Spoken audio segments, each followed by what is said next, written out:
Over on Netflix, we have a new feature-length animation called The Twits. And here's a clip.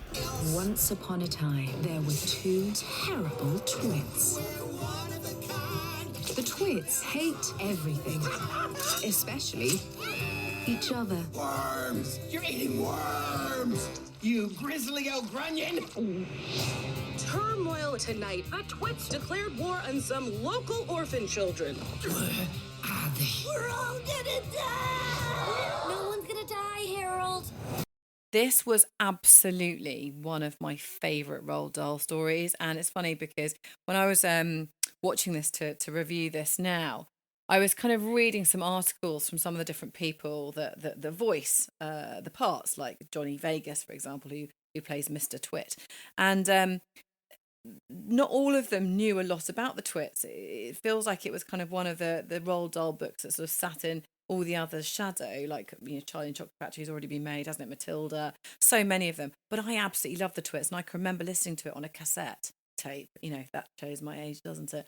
And listening to the story and just how brilliant it was. So, and it always concerns me when something's made into a production when you've loved the book so much, because you think, oh, what's going to happen? And this is a little bit different. And actually, the same interview with Johnny Vegas, he said, look, you know, it might inspire people who haven't read the book to read the book. And I can see it working that way round too. So the Twits are just these odious, disgusting characters that hate everyone, including each other. I mean, how they found each other. Well, they say there's always someone for someone, isn't there? And clearly, in this case, for the Twits, that's exactly right. They are stinky and mean and horrid, and they trick each other. And there's one scene where it looks like she's being really nice to Mrs. Twit, and she gives him this bowl of spaghetti, tomato spaghetti, and it's actually a bowl of worms. Well, of course, if you've read the book and you've listened to the cassette like I have, you've been invested in the story, you'll know that, you'll know what's coming.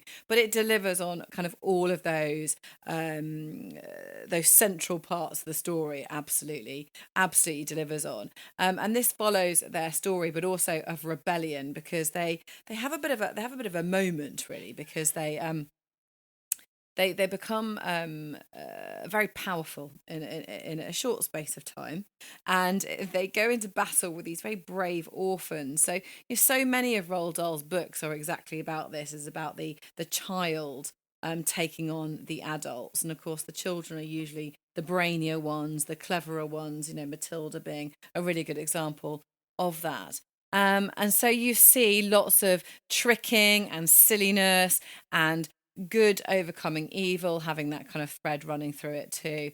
I really enjoyed it, and I have to say I'm a fan anyway. It is a bit different to the books, and I think when you read a book in your mind, or you've heard a cassette in the way that I have, those voices, they're different in this. Of course they are. There are different people voicing those characters, but it is very, very funny, and I think it will be a real family hit. It's one for the whole family.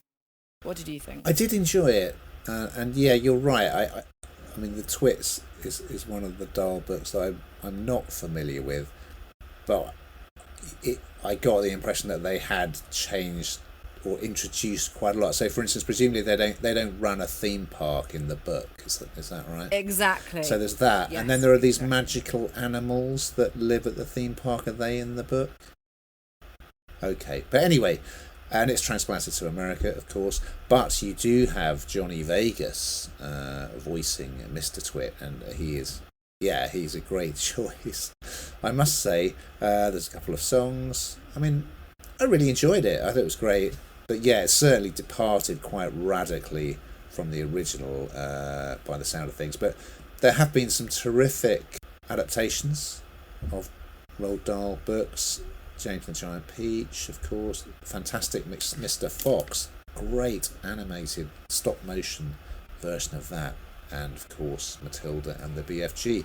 And I think this stands up pretty well by comparison, and I watched it from start to finish and enjoyed it.